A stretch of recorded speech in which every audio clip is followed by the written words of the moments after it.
അപ്പോൾ ഞാൻ ഇന്നൊരു വഴുതനങ്ങ റോസ്റ്റാണ് ഉണ്ടാക്കാൻ പോണത്. നമ്മൾ വഴുതനങ്ങ ഉപ്പേരിയൊക്കെ വെക്കാറില്ലേ, മെഴുക്ക് വരട്ടിയൊക്കെ. അപ്പോൾ അതുപോലെ തന്നെ കുറച്ച് അത്യാവശ്യം മീഡിയം വഴുതനങ്ങ കിട്ടിയപ്പോൾ ഒന്ന് നീളത്തിലൊന്ന് സ്ലൈസ് ചെയ്തെടുത്തിട്ട് റോസ്റ്റ് ആക്കാമെന്ന് വിചാരിച്ചു. അപ്പോൾ അതിന് വേണ്ടി ഞാനെല്ലാം സ്ലൈസ് ചെയ്തെടുത്ത് ഒരു കുറച്ച് മഞ്ഞൾപ്പൊടി ഇട്ടിട്ട് വെള്ളത്തിൽ ഞാനൊന്ന് മിക്സ് ചെയ്ത് വെച്ചിട്ടുണ്ട്, ഒന്ന് ഇളക്കി വെച്ചിട്ടുണ്ട്. അതിൻ്റെ കറയൊന്ന് പോകാൻ വേണ്ടിയിട്ടാണ്. അതൊരു ഭാഗത്തേക്ക് മാറ്റി വയ്ക്കാം. പിന്നെ ഒരു പാത്രം എടുത്തിട്ട് അതിലേക്ക് ഞാൻ മഞ്ഞൾപ്പൊടി, മുളക് പൊടി, ആവശ്യത്തിനുള്ള ഉപ്പ്, പിന്നെ ഒരു ടീസ്പൂൺ ഇഞ്ചി വെളുത്തുള്ളി പേസ്റ്റ് ഇതും, പിന്നെ 2 ടീസ്പൂൺ വെളിച്ചെണ്ണയും, നല്ല നാടൻ വെളിച്ചെണ്ണയും ചേർത്തിട്ട് ഇതൊന്ന് കൈ വെച്ച് തന്നെ ഒന്ന് നല്ല കുഴച്ചെടുക്കാം. നമ്മൾ മീനിലേക്കൊക്കെ നമ്മൾ മസാല മാഗ്നറ്റ് ചെയ്ത് വെക്കില്ലേ, അതേപോലെ തന്നെ ഇത് കൈ വെച്ചിട്ട് തന്നെ നന്നായിട്ടൊന്ന് മിക്സ് ചെയ്തെടുക്കണം, അല്ലെങ്കിൽ അത് നന്നായിട്ട് ചേരില്ല. എന്നിട്ട് അതിലേക്ക് നമ്മൾ മഞ്ഞൾപ്പൊടി വെള്ളത്തിൽ കഴുകി വെച്ചിട്ടുള്ള വഴുതനങ്ങ ഇതിലേക്ക് ചേർത്തിട്ട് ഇതും കൂടെ കൈ വെച്ചിട്ട് തന്നെ ഒന്ന് മിക്സ് ചെയ്തെടുക്കുക. എന്നാലാണ് വഴുതനങ്ങയിലേക്ക് എല്ലായിടത്തേക്കും ഒന്ന് ആ മസാല ഒന്ന് പിടിക്കുള്ളൂ. അതിന് വേണ്ടിയിട്ടാണ് ഉപ്പും മുളകൊക്കെ കൈക്ക് നന്നായിട്ട് പിടിച്ചെങ്കിൽ മാത്രമേ ഫ്രൈ ചെയ്തെടുക്കുമ്പോൾ അതിൻ്റെ ഒരു ടേസ്റ്റ് കിട്ടുള്ളൂ നമുക്ക്. അതിന് വേണ്ടിയിട്ടാണ്. ഇത് നമുക്ക് ഒരു അരമണിക്കൂർ അടച്ച് വെച്ചിട്ട് മാറ്റി വയ്ക്കാം. ഒരു അരമണിക്കൂറിന് ശേഷം ഒരു ചട്ടി ചൂടാക്കി എണ്ണ ഒഴിച്ച്, എണ്ണ ചൂടാകുന്ന സമയത്ത് നമ്മൾ സാധാരണ വറുത്ത് കോരി എടുക്കുന്ന പോലെ തന്നെ ഇതിൽ തുള്ളി എണ്ണയിൽ നമ്മൾ മീൻ വറുക്കുന്ന പോലെ വേണ്ട, അങ്ങനെയല്ല. കുറച്ച് അത്യാവശ്യം എണ്ണ ഒഴിച്ചിട്ട് തന്നെ അതിലേക്ക് മുക്കി നമ്മൾ വറുത്തെടുക്കില്ലേ, അതുപോലെ ഇതൊന്ന് റോസ്റ്റ് ചെയ്തെടുക്കാം, ഒന്ന് വറുത്തെടുക്കാം. ഈ വഴുതനങ്ങ മൊത്തം അതുപോലെ നന്നായിട്ടൊന്ന് വറുത്തെടുക്കാം നമുക്ക്.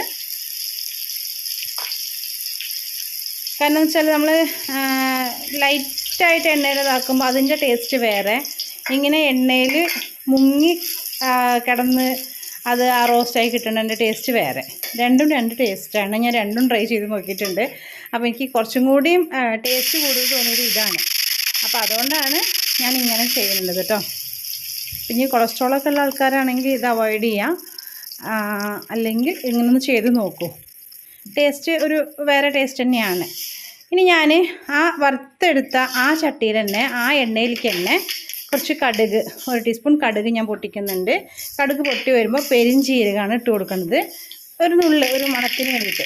അതൊന്ന് പൊട്ടി വരുമ്പോൾ കറിവേപ്പിലയും കൂടെ ചേർത്തിട്ട് ഇടുക. അതിന് ശേഷം ഒരു 3 സവോള, ചെറിയ 3 സവോള കിട്ടും. വലുതാണെങ്കിൽ 1-2 മതി. എൻ്റെ അടുത്ത് ചെറിയ സവോള ആയതുകൊണ്ട് തന്നെ ഞാനൊരു 3 എടുത്തിട്ടുണ്ട്. അതും കൂടി അതൊന്ന് ഇട്ട് ഒന്ന് ഇളക്കി കൊടുത്തിട്ട് ഇഞ്ചി വെളുത്തുള്ളി ചതച്ചതാണേ, അതൊന്നും കൂടി ഒന്ന് ഇട്ടെടുക്കുക. പിന്നെ ഒരു നുള്ളി, അതായത് ഒരു 1/4 ടീസ്പൂൺ മഞ്ഞൾപ്പൊടി മതി.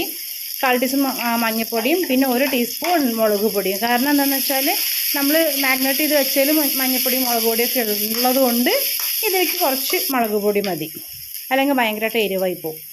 ഇതൊന്ന് ഇളക്കിയിട്ട് നല്ല ബ്രൗൺ കളർ ആവുന്നവരേക്കും വാടൊന്നും വേണ്ട, ലൈറ്റായിട്ടൊന്ന് വാട്ടിയെടുത്തിട്ട് നമ്മൾ റോസ്റ്റ് ചെയ്ത്, അതായത് വറുത്തെടുത്ത് വെച്ചിട്ടുള്ള വഴുതനങ്ങയും കൂടി ഇതിലേക്ക് ചേർത്തിട്ട് ഇളക്കി കൊടുക്കുക. കാരണം നമ്മൾ വഴുതനങ്ങയിൽ ഉപ്പ് ഇട്ടിട്ടുണ്ട്. അപ്പോൾ അത് നോക്കിയതിന് ശേഷം മാത്രം മതി. ഉപ്പ് കുറവാണെന്ന് തോന്നുകയാണെങ്കിൽ മാത്രം വീണ്ടും കുറച്ചുകൂടി ഉപ്പിട്ട് കൊടുത്താൽ മതി. അപ്പോൾ നമ്മൾ ഓൾറെഡി വഴുതനങ്ങയിലുള്ളത് കാരണം ഞാൻ പിന്നെ ഇട്ട് കൊടുത്തിട്ടില്ല കേട്ടോ, പിന്നെ ഉപ്പ്. ഇതിനൊരു 10 മിനിറ്റ് ഒന്ന് അടച്ച് വെച്ച് വേവിക്കുക. മസാലയൊക്കെ ഒന്ന് സെറ്റായി കഴിഞ്ഞാൽ നല്ല ചൂട് ചോറിനപ്പോൾ നമുക്ക് ഒരു കിണ്ണം ചോറ് കാലിയാണെന്ന് അറിയില്ല. നിങ്ങളും ട്രൈ ചെയ്ത് നോക്കൂ, അടിപൊളിയാണ്.